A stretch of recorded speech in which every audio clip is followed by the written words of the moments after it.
আমার নাম নিপা। আমি এখন অনার্স থার্ড ইয়ারে পড়ছি।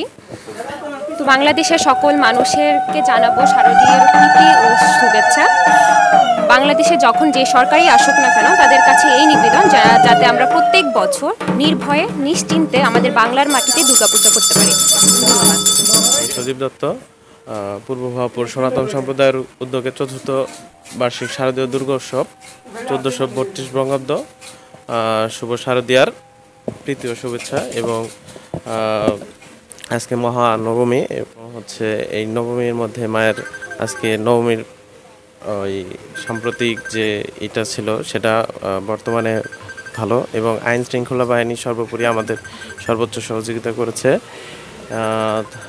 আইন শৃঙ্খলা বাহিনী তাদের যে মনিটরিং টিমটা ছিল সেটি সর্বোপরি আমাদের সার্বক্ষণিক খোঁজখবর নিয়েছে।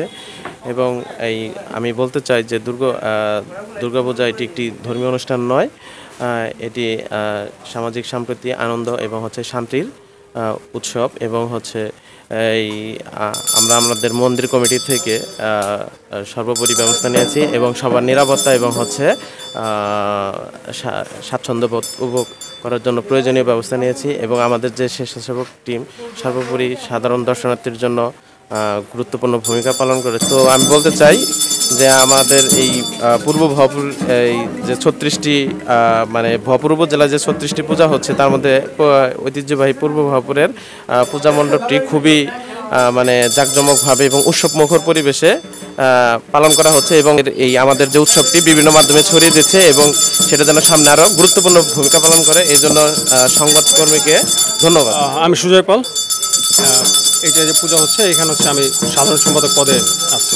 সুশৃঙ্খলভাবে এটা উদযাপিত হচ্ছে সব জায়গায়? হ্যাঁ, এখানে আমাদের কোনো সমস্যা হচ্ছে না, এখানে কোনো নাশকতার ঘটনা ঘটেনি, আর এই ঘটনা ঘটবে এটা আমরা আশাও করি না। আপনারা কি পরিমাণ প্রশাসনিক নিরাপত্তা আপনারা পেয়েছেন? হ্যাঁ, আমরা যথেষ্ট প্রশাসনিক নিরাপত্তা পেয়েছি। এখানে আমাদের আনসার ভাইয়েরা আছে, ওনারা সবসময় আমাদের প্রোটেক্ট করতেছে, সবসময় ওনারা নিরাপত্তা দিচ্ছে। কোনো বিষয় নিয়ে কি আপনার বিভ্রান্তিতে আছে? না, এমন কোনো বিষয় নেই। আচ্ছা, অসংখ্য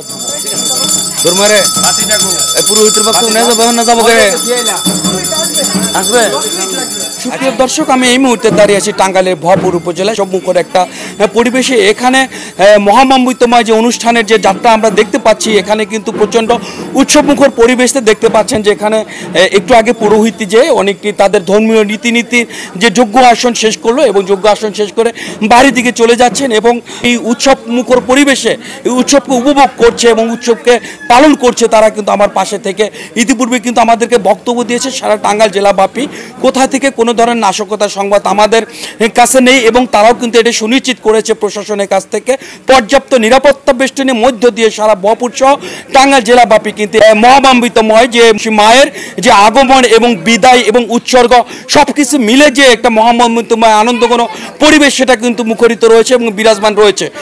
এবং আশা করি আগামী দিন পর্যন্ত যে জেলা প্রশাসকের যে কঠোর নিরাপত্তা বেষ্টনীর মধ্যে দিয়ে যে উৎসবমুখর পরিবেশে এই উদযাপন কমিটি উদযাপন করছে পূজাটাকে, সেক্ষেত্রে কোনো ধরনের বিঘ্নতা তৈরি হয়নি। তবে সকালে কিছুটা আমাদের আংশিক কিছু তথ্য এসেছে যে কোথাও কোথাও মণ্ডপের সামনে থই থই করছে পানি, আবার বিকেল নাগাদ এটা পানি নেমে যাবে বলে তারা আশা করছে। এটা হঠাৎই একটা বৃষ্টির কারণে কিছুটা বিঘ্নের সৃষ্টি হচ্ছে এবং বিকালের মধ্যে তারা পানি অপসারণ করে কিন্তু তারা যথাযথ ধর্মীয় মর্যাদায় কিন্তু এই উৎসব পালন করবে।